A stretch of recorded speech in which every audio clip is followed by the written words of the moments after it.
ఆంధ్రప్రదేశ్ రాజకీయాల్లో మరో విచిత్రమైన అధ్యయనం మొదలైంది.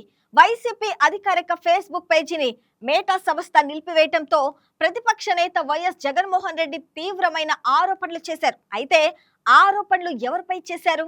కేంద్రంలో పాలిస్తున్న బీజేపీ ప్రభుత్వం పైన కాదు, స్వయంగా పేజీని బ్లాక్ చేసిన మేటా పైన, అది కాదు.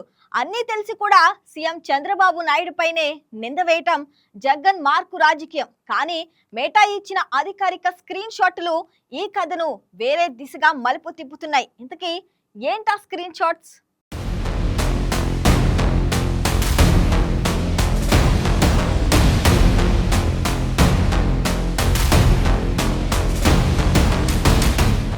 వైసీపీ అధికారిక ఫేస్బుక్ పేజీని మేటా సంస్థ నిలిపివేసింది. దీంతో ఆగ్రహానికి గురైన వైసీపీ అధినేత జగన్ సోషల్ మీడియాలో సుదీర్ఘమైన ట్వీట్ పోస్ట్ చేశారు. మా గొంతు నొక్కేస్తున్నారు, ప్రజాస్వామ్యాన్ని కూనీ చేస్తున్నారంటూ అందరినీ తనకు మద్దతు ఇవ్వాలని పిలిచారు.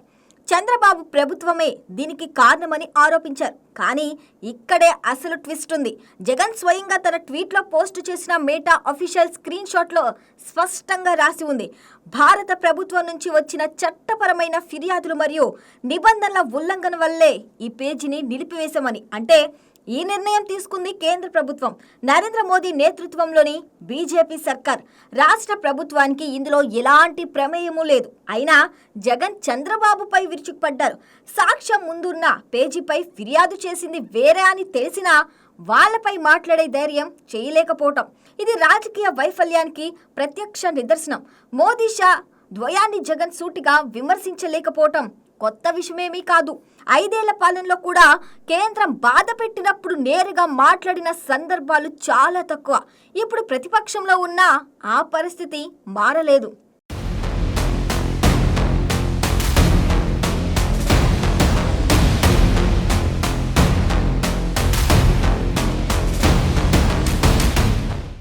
ఇక్కడ వైసీపీ పేజ్ బ్యాన్ కావడానికి మరో నేపథ్యం కూడా ఉంది.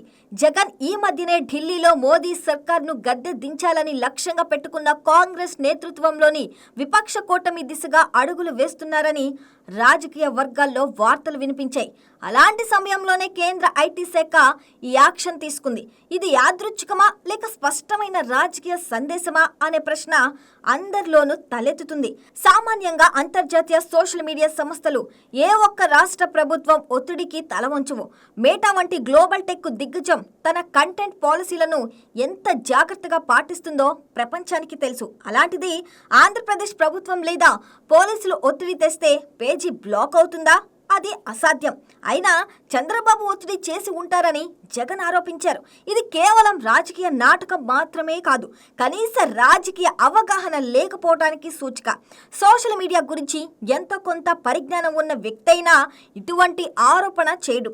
పేజీని బ్లాక్ చేసిన మేటా స్వయంగా కారణం చెప్పింది, భారత కేంద్ర ప్రభుత్వం ఫిర్యాదు అని. కేంద్ర ఐటీ శాఖ నివేదికల ప్రకారం వైసీపీ పేజీ ద్వారా డిజిటల్ కంటెంట్ పేరుతో సమాజంలో అశాంతి రేపుతున్నారని ఆరోపణ చేశారు.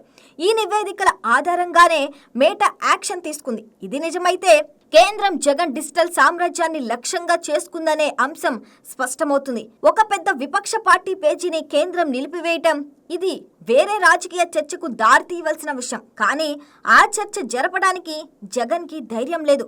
మోదీ షాను ప్రశ్నించే సాహసం చేయలేరు. దాంతో ఒక చిన్న సులభమైన మార్గం ఎంచుకున్నారు. చంద్రబాబు ఈ పని చేశారని ప్రజలను మభ్యపెట్టే ప్రయత్నం చేస్తున్నారు.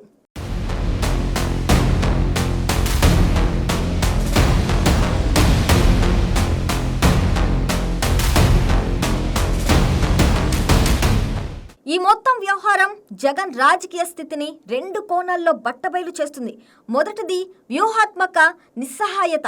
ప్రతిపక్ష నేతకు తన పార్టీ పేజీని కేంద్రం బ్లాక్ చేసినప్పుడు నేరుగా కేంద్రాన్ని ప్రశ్నించే స్వేచ్ఛ ఉండాలి. ఆ స్వేచ్ఛ జగన్కు లేదు. మోదీ షాలతో ఏదో లింక్ ఉందా, లేదా భవిష్యత్ రాజకీయ అవసరాల కోసం ఆ సంబంధాన్ని కాపాడుకోవాలని ఉందా? ఏదైనా కావచ్చు. కానీ ఫలితం కేంద్రంపై విమర్శ చేయకుండా చంద్రబాబుపై ఆగ్రహం వ్యక్తం చేయటం. రెండోది జవాబుదారీ జవాబుదారీతనం లేకుండా రాజకీయం ఒక ప్రజాప్రతినిధి, ముఖ్యంగా ప్రతిపక్ష నాయకుడు సత్యాన్ని చెప్పే బాధ్యత ఉంటుంది. కానీ జగన్ స్వయంగా అప్లోడ్ చేసిన స్క్రీన్ షాట్ నిజం చెప్పినా తాను మాత్రం అబద్ధపు నిందలు వేశారు. ఇది నాయకత్వ వైఫల్యం. ఈ వ్యవహారంలో అత్యంత నష్టపోయేది వైసీపీ క్యాడర్. అధికారంలో లేకుండా 5 ఏళ్ల పాటు పనిచేయవలసిన ఆ పార్టీ కార్యకర్తలు, నాయకులు, వారికి బలమైన నిజాయితీగా మాట్లాడే నాయకత్వం అవసరం. అదే జగన్ వ్యవహార శైలి చూస్తే నిరుత్సాహం కలగటం సహజమే. కేంద్రం దెబ్బ కొట్టినా చంద్రబాబు పైన విమర్శలు చేయటం పార్టీని బలపరచదు, ప్రజల్లో నమ్మకం కలిగించదు, రాజకీయంగా ఎదగడానికి పనికిరాదు.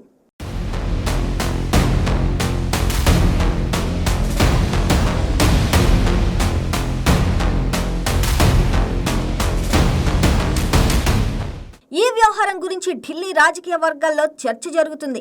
కేంద్ర ప్రభుత్వంపై పోరాడతామని, వారిని అడ్డుకుంటామని ప్రకటించి 24 గంటలకు కూడా గడవక ముందే అదే కేంద్ర పార్టీ పేజీని ఎత్తివేసింది.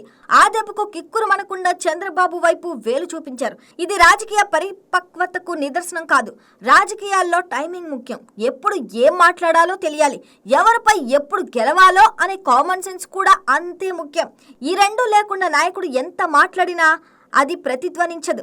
జగన్ తాజా వ్యవహారం చూస్తే కేంద్రం తీసుకున్న నిర్ణయాన్ని వ్యతిరేకించే స్వేచ్ఛ లేదు. స్వయంగా అప్లోడ్ చేసిన సాక్ష్యాన్ని విస్మరించే తెంపరితనం ఉంది. ఇవన్నీ ఉన్నా అది చంద్రబాబు తప్పు అని చెప్పే వ్యూహం మాత్రం ఉంది. ఇది రాజకీయ పరిణత, ఆందోళన, అవివేకమా లేక నిస్సహాయత? సమాధానం ప్రజలే నిర్ణయించాలి. కానీ వైసీపీ కేడర్ మాత్రం ఆలోచించవలసిన సమయం వచ్చింది.